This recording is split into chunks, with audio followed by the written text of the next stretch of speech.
मेरे देश की धरती का ट्रेलर देख के लोगों का जो रिएक्शन था वो मैं यूट्यूब के कमेंट सेक्शन में पढ़ रहा था and people are really loving it. एक तो बहुत ही अच्छा कमेंट ये आया था, वो ये कि ऐसे मुद्दों पे कहानियाँ बननी चाहिए और आगे फिल्में बननी चाहिए। बॉलीवुड में बहुत सारी ऐसी फिल्में बननी चाहिए and we have the lead cast of मेरे देश की धरती। आप लोगों का बहुत स्वागत है E24। Thank you. How are you guys? Thank you. All well, all well, all well. Talking about मेरे देश की धरती, क्या ऐसा पसंद आया था सबसे पहले देवेंदु आपसे, because you are very selective in the script, so ऐसा क्या पसंद आया था जिसके लिए आपने इसे हाँ कहा? I mean, it's more than the anything. I mean, what our film is saying, जिसके बारे में बात हो रही है उसके बारे में कैरेक्टर वो सब कहानी अच्छा ही था इसीलिए किया। बट एक बात हो रही थी किसानों के बारे में, देश के यूथ के बारे में, उसके बारे में बात करना बहुत ज़रूरी था। लोगों ने जैसा आपने कहा कि कमेंट सेक्शन में बोला कि ऐसी इन चीज़ों पे और भी फिल्में बननी चाहिए, तो अब ये आप लोगों का फ़र्ज़ भी है कि जाके इस फिल्म को देखें, क्योंकि अगर ऐसी फिल्में बिज़नेस नहीं करेंगी तो ऐसी फिल्में और नहीं बनेंगी। राइट। तो ये बातें हम हमेशा करते रह जाते हैं, लेकिन शायद इसके बारे में कुछ करते नहीं। मौका था एक इसके बारे में कुछ करने का, प्रॉब्लम्स के बारे में बात करने का, सॉल्यूशंस के बारे में बात करने का, उसके साथ साथ एक ऐसी स्क्रिप्ट पे काम करने का जिसमें ये सारी गंभीर इश्यूज़ पे बड़े हल्के और प्यारे तरीके से बात हो रही है। यू नो, अदरवाइज तो एक डॉक्यूमेंट्री भी हम बना सकते थे, जो कि हमने नहीं बनाई। तो wonderful cast, crew, everything one. And what made you say yes to this character which you are playing? Exactly what Devendra said right now. The social message that they're sending across, it's a film on farmers and the struggles they face, and it's giving solutions, and it's giving some very doable and nice solutions. And it's talking about youth today, the disparity between city life and the village life, and how it can be meandered. And also मेरे लिए एक गाँव की लड़की का role play करना challenging था, मुझे मैंने कभी किया नहीं था। थोड़ा सा उसमें हल्की फुल्की कॉमेडी भी थी, मैंने बहुत सीरियस किरदार पहले निभाए थे, तो मैं थोड़ी उन चीज़ों को भी लेकिन नर्वस थी। एंड जो भी चीज़ मुझे a character which makes me nervous, makes me think कि मैं कर पाऊँगी नहीं कर पाऊँगी, वो एक्साइटिंग भी हो जाती है अपने आप। एक्टर्स सब बहुत अच्छे थे, बहुत सीखने का मौका मिलने वाला था। Director is a very sensible guy, he means very well, he is very aware of what's happening around him and has a voice of his own। तो ये सारी चीज़ें थी। सबसे ज़्यादा हम फार्मर्स के ऊपर बात कर रहे हैं, बिल्कुल। उनकी जो प्रॉब्लम्स हैं उनको हाईलाइट करने के साथ सोल्यूशन दे रहे हैं, बिल्कुल। तो वो आई होप पहुँचे हुए। गाँव में शूट किया आपने, क्या कुछ मज़े किए अगर हम आप अरे बड़ा मज़ा आया यार। Every day used to be the highlight, you know, to reach the location. बहुत ज़्यादा दूर भी नहीं था, 1-1.5 घंटा लगता था, लेकिन वो रूट भी बहुत सीनिक होता था हमारा। उसके बाद वहाँ पहुँच के just to see those green fields and you know, वहाँ पे इतना अच्छा ऑक्सीजन, उन लोगों से मिलना जिनके लिए अपने आप में बड़े मज़े की चीज़ होती थी कि उनके लिए गांव में सडनली एक दिन एक फिल्म शूट हो रही है। So they always used to be very wide eyed, you know, कि आज क्या होने वाला है, आज ये सीन होने वाला है, आज वहाँ पे लगा हुआ है। तो हमसे ज़्यादा वहाँ के लोग एक्साइटेड होते थे, उनकी एक्साइटमेंट देख के बहुत मज़ा आता था। फिर उनके साथ चाहे उनके घर का खाना खाना हो, है ना, चाय पिलाते थे, वो खाना खिलाते थे, उनके साथ बातें होती थी, मिठाइयाँ खिलाते थे। और फिर आपने जैसा देखा, कभी ट्रैक्टर चला रहे हैं, कभी भैंस का दूध निकालने की कोशिश कर रहे हैं, ये सब चीज़ें मज़ेदार करने को मिलती है। अच्छा, टॉकिंग अबाउट द सीन्स इसमें दिखाया गया, इसमें बेरोजगारी को भी दिखाया है कि कैसे एक इंसान को जॉब नहीं मिलता है and then he joined the band and then he started working in the farm field and something. आज के टाइम को बहुत ज़्यादा रिलेटेबल है, because indeed I was going through the comment section and they were like, this movie is totally relatable. What you got the reaction from your own ones when the trailer goes out, like on air? I think this is coming at a very very good time and मतलब हमें पता नहीं था कि Covid होगा, pandemic होगा। उसके बाद फार्मर्स पे भी बहुत सारी चर्चा हुई है पिछले 2 सालों में, और काफ़ी लोग एज पब्लिक भी उस चीज़ को लेके थोड़ी जागरूक हुई, एटलीस्ट समझना चाहते हैं उनकी प्रॉब्लम्स को थोड़ा ज़्यादा। तो एंड वो मुद्दा अभी भी चल रहा है, उस स्पेस में भी उस पॉइंट ऑफ व्यू से भी बहुत रिलेटेबल है, बहुत यू नो इम्पॉर्टेंट है। एंड पैंडेमिक के इस वक्त हम सब ने बहुत सेल्फ रिफ्लेक्शन किया है। हमारे जो यहाँ के लोग थे, काफ़ी सारा जो वर्किंग क्लास था, वो काफ़ी गांव में जाके बसा है वापस। Now may be they are coming back and they have come back and that to and fro is on, but जो just give them that view point कि आप वहाँ रह के भी काम कर सकते हैं, कैसे हमारी गवर्नमेंट्स उनको सस्टेन करने के लिए उनको एक स्ट्रक्चर दे सकते हैं। उस पर बातें उठी हैं कि जो सिटीज़ ओवरबर्डनड हो रही हैं, तो क्वालिटी ऑफ लाइफ जो घटती जा रही है। अब गांव में जो उनके पास इतना सारा मतलब I think they are much more well off there and they are much more happier, they live their families and because of that the crime rate also increases in the cities much more, you know it has many more repercussions and उस चीज़ को you know उस पर बात उठाई गई। तो ये आज के दौर के हिसाब से बहुत रिलेटेबल भी है जब हम लोग सब एक सिंपल लाइफ की तरफ कहीं ना कहीं जाने की कोशिश कर रहे हैं। हमें ये पता चला था कि मूवी शूटिंग के पैंडेमिक के दौरान भी या फिर उससे पहले भी शूटिंग हुई है। क्या कुछ पैंडिंग्स मतलब बहुत रिलीज़ होने के भी बहुत सारे ये हो रहे थे, why not OTT platform, why the theatre release? Because this film has been produced by Carnival Cinemas, so they have their own chain of cinemas. तो ऑब्वियसली उनके लिए एथिकली भी रॉन्ग होता है कि OTT पे जाके करना। And also we want, this is a kind of a film यार, जो कि एक गुड ओल्ड फिल्म जो एक बनती थी ना, ये वो वाली फिल्म है जब आप अपने परिवारों के साथ जाके देखते हैं, गाँव की कहानी होती है, उसमें कुछ मुद्दे होते हैं और वहाँ पे लोग उसे कैसे सॉल्व करते हैं। I think it's that kind of a film where people would love to come and watch this with their families. साफ़ सुथरी जैसे बोला जाता है वैसी फिल्म है, एंटरटेनिंग फिल्म है, talking about a message also. So I think it's मज़ा आएगा इस फिल्म को थिएटर में देखने में, कुछ ओल्ड स्कूल चार्म है इसमें। अच्छा, you guys are one of those few actors जिन्होंने OTT पे तब डेब्यू किया था जब उतना ज़्यादा बूम नहीं था OTT का, कह सकते हैं। राइट नाउ पीपल नॉट से most of the celebrities are debuting on OTT. What you want to say, what's your take about the OTT? Because इस वक्त बहुत सारे बड़े बड़े कलाकार हैं जो कि OTT पे डेब्यू कर रहे हैं और अब OTT एक ऐसा प्लेटफॉर्म बन गया है जो मतलब गेम चेंजर कह सकते हैं। What's your take आप दोनों से? It's already been a game changer, I believe. The idea है चाहे फिल्म हो चाहे OTT हो, दोनों की अपनी जगह बनेगी finally. I don't think the cinema is going anywhere and जो कुछ फिल्में हैं जो खाली आप बड़े पर्दे पर ही देखना पसंद करेंगे, उसका हरदम अपना चार्म रहेगा for actors, artist and even for the audiences. एक फैमिली के साथ एक आउटिंग करके बड़े यू नो पर्दे पे एक फिल्म देखने का अलग मज़ा है। वैसे ही कुछ कंटेंट है जो OTT पे ज़्यादा रिलेटेबल भी होगा और वहाँ देखने उसको it will make more sense and OTT is definitely going to provide you much more you know options in terms of viewing content and कुछ जो पहले चीज़ें आप अगर फिल्म के तौर पे बनाना चाहते थे बट आपको उसको रिलीज़ करना मुश्किल होता था। I think the biggest boon of OTT for creators is कि अब आपको वो टेंशन नहीं है कि मैं इसको दर्शा पाऊँगा या मैं लोगों तक पहुँचा पाऊँगा कि नहीं, क्योंकि उसकी रीच बहुत अच्छी है। हम जैसे एक्टर्स के लिए तो it's been a breath of fresh air, I'd say that all the time. But at the same point in time, it's not that films are not no more important for me or big cinema is it always will have its own charm. What do you want to say? I mean, yeah, the reachability definitely. It works more on merit, which I find very, very good. यहाँ पे you don't have to talk about stupid things like this star, these many numbers and this thing, which we also fail at. It's not that every film of ours is a hit film. OTT is a very, so to say, very democratic platform where you don't have to have someone big or someone small or someone this or that. You sit in a corner, आप अपनी एक चीज़ बनाइए, आप उसको release करेंगे, everyone would come and watch it. It is very, very important for every artist, not just actors.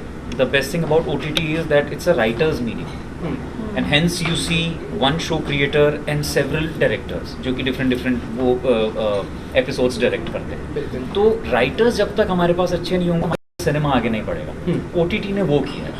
साथ ही साथ OTT is a very personalise screen, you know, हर चीज़ नहीं होती है जो आप अपनी फैमिली के साथ बैठ के शेयर करना चाहते हैं। There are few things and I am not just saying about you know if you have sex scenes और गालियाँ और anything, but there are few things like a dark thriller, you know, maybe your parents would like it, you know, horror film सबको देखना पसंद नहीं होता है, but it gives you that option to watch your own thing at your own pace, eight your own comfort and eight your own time. या कोई ऐसा scene जो इस मूवी में जो आप लोगों के दिल के बहुत ज़्यादा करीब है, ट्रेलर से रिलेटेड भी बता सकते हैं?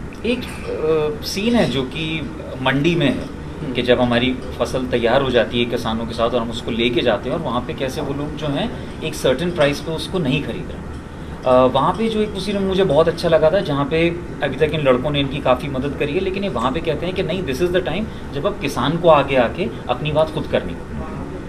That I really felt good, क्योंकि वो एक ऐसी चीज़ है जो हम चाहते हैं हमारे देश में। बिल्कुल, आपकी हेल्प करी जा सकती है, but you have to still come and fight for your self. बिल्कुल। तो वो अनुप्रिया, Rajendra Kale मेरे father play कर रहे हैं and I fell in love with him. Such a beautiful actor. Like we all wanted to just pack him and take him home. उनके साथ मेरा एक सीन था फादर डॉटर के बीच में, जब मैं उनसे उनके अगेंस्ट जा रही हूँ, और बहुत प्यारा सीन है. मतलब मुझे वो पसंद भी बहुत है. तो आई थिंक सबके साथ देवेंदु, अनंत, राजेश सर, इनाम सर, सबके साथ सीन करने बड़े मज़े आए थे. But that is my my favourite scene because of him. And also एक सीन है जहाँ मैं औरतों से बात कर रही हूँ, उनको एक स्पीच सा दे रही हूँ. तो हाँ, वो for the emotional value of it and what the girl is seeing, what the character is seeing and how the women are reacting to, वो जो जज्बा है उसका, वो मुझे बहुत पसंद है. लास्टली, बड़े सारे आपके डायलॉग्स फेमस होते हैं. क्या इस मूवी से भी कोई ऐसे पंच लाइन है जो फेमस होने वाले, जो आपको लगता है कि हाँ, बिकॉज अंदाज़ा तो लग ही जाता है? आई डोंट नो यार एक्चुअली कि कैसे होगा, क्योंकि आने के बाद ही पता चलता है. यू नेवर नो के लोगों के साथ क्या रेजोनेट करेगा.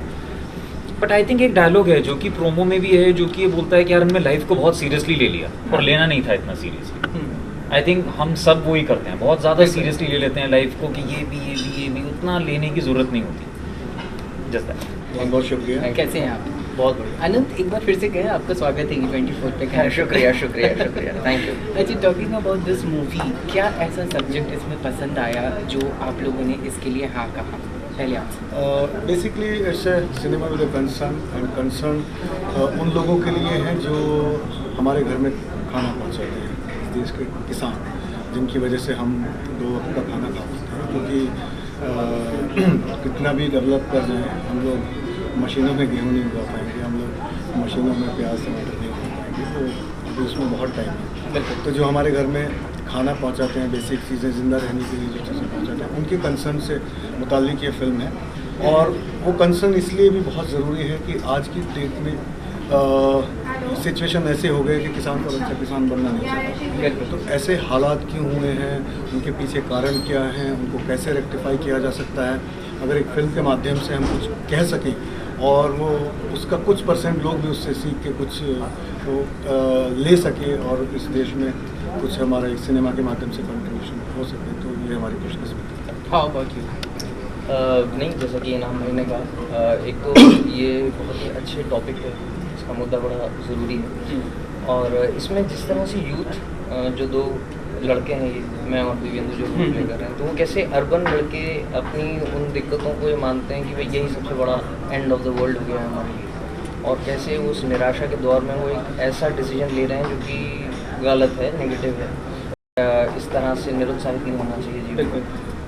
और उसके चलते किस तरह ये इस गांव में पहुंचते हैं, जहां जाकर ये वाकई में देखते हैं कि हमें तो लग रहा था कि हम किसी दिक्कत में हैं, असली दिक्कतें तो ये हैं. ये और वहाँ उनका जो पैराडाइम शिफ्ट होता है, और कैसे वो फिर जब एक फार्मर की उस दुर्दशा को देखते हैं, जब उस गांव की दुर्दशा को देखते हैं, और कैसे इनका वो पैराडाइम शिफ्ट होता है, और कैसे फिर ये अपने उस स्किल्स को गांव वालों के साथ और गांव वालों के लिए, और कैसे वो गांव इनके लिए राइट एक दूसरे के काम आता है, और कैसे वो एक होपफुल जर्नी की तरफ निकलते हैं.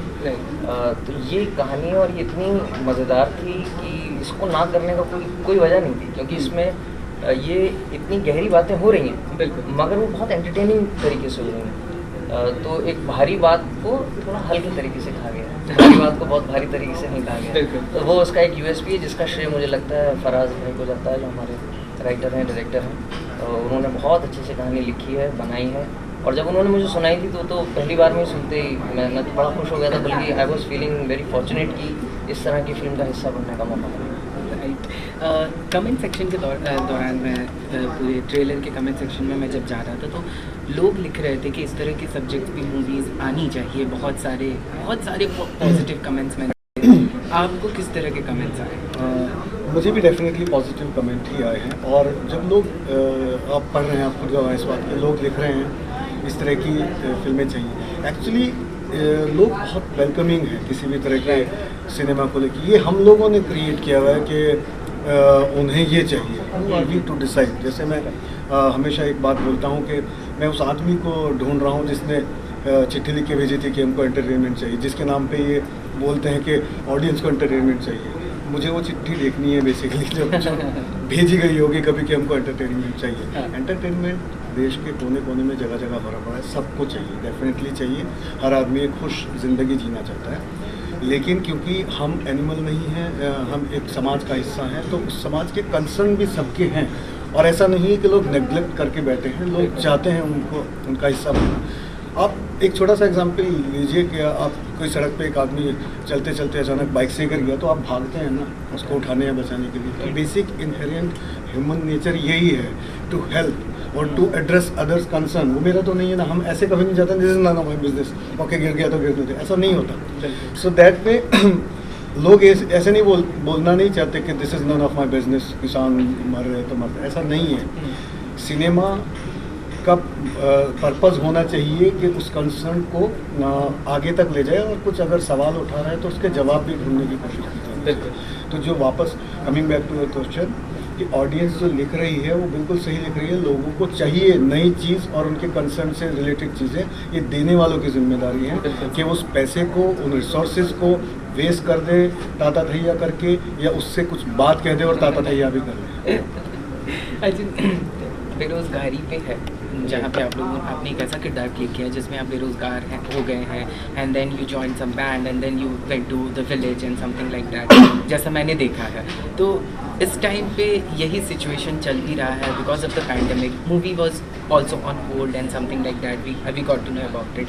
What's your take on like current scenario of like बेरोजगारी और समथिंग?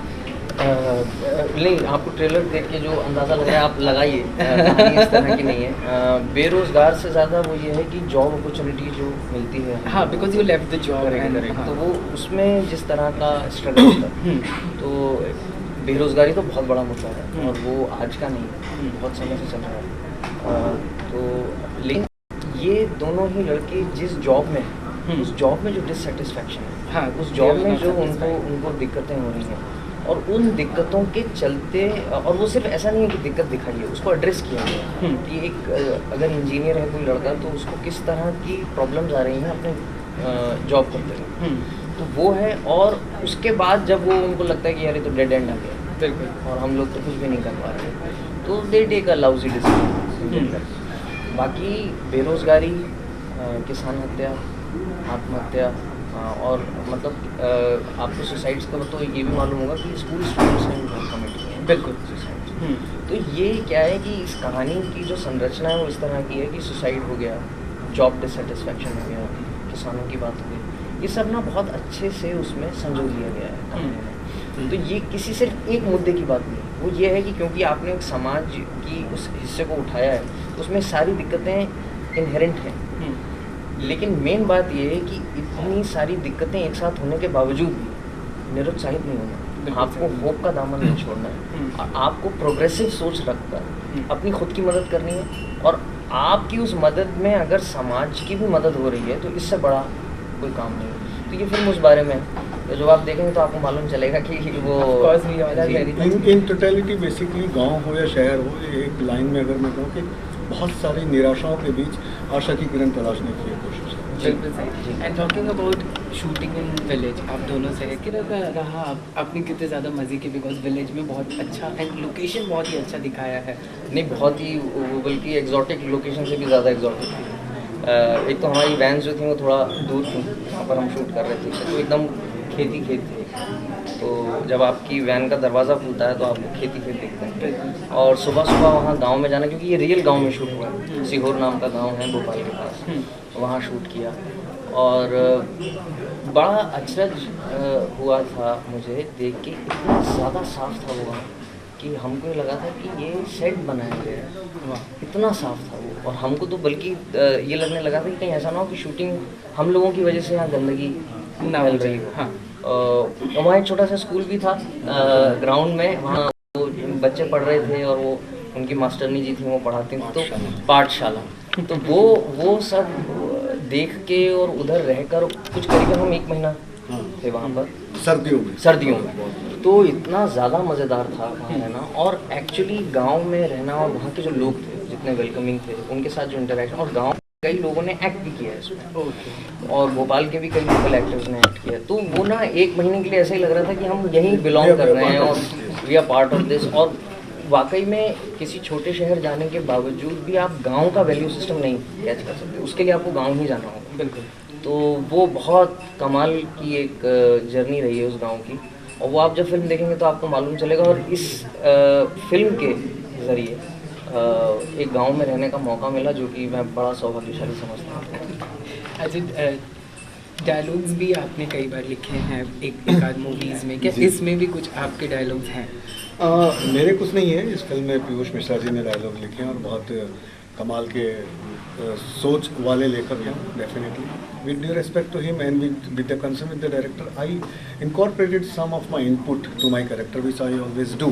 क्योंकि जब मुझे अगर कोई ले रहा है तो वो ये सोच के, किसी भी एक्टर को कोई भी अगर फिल्म में कास्ट करता है तो ये एक थॉट रहता है कि as an actor he will also bring something to the table. ऐसा नहीं है कि जो लिखी लिखाई लाइनें हैं उनको एज इट इज़ बोल देंगे, नहीं तो फिर वो अलग लेवल पे चली जाती है बात।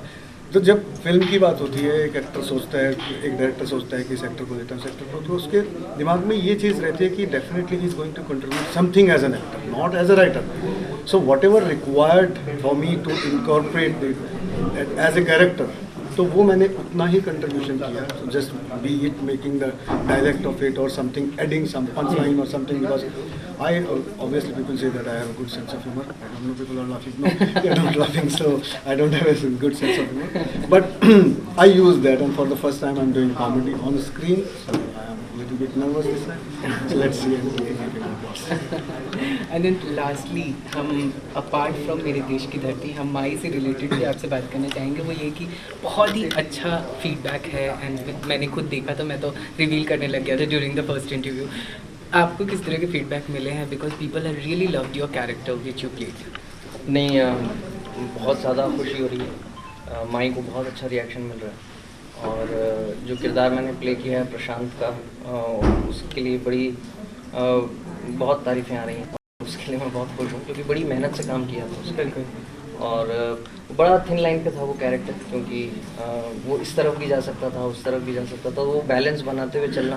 तो मुझे लगता है वो अतुल सर की और अंशय सर जो हमारे डायरेक्टर हैं, इन दोनों की काफ़ी अच्छी हम लोगों को वो रही डायरेक्शन, और उन लोगों के कहे अनुसार हम करते रहे काम, और उसका रिज़ल्ट बहुत अच्छा है। और खुशी मिलती है जब आप मेहनत से कोई काम करते हैं और उसकी प्रशंसा हो, तो बड़ा गदगद महसूस होता है उसमें। इंडीड आपने बहुत अच्छा काम किया था, एंड हम सबको इंतज़ार है इस मूवी का, जिसमें आप एक बार फिर से दिखने वाले हैं, मेरे देश की धरती, 6 तारीख को। And all the best for this movie. एक रिक्वेस्ट और कहा जाए तो एक अनाउंसमेंट मैं कहना चाहूँगा।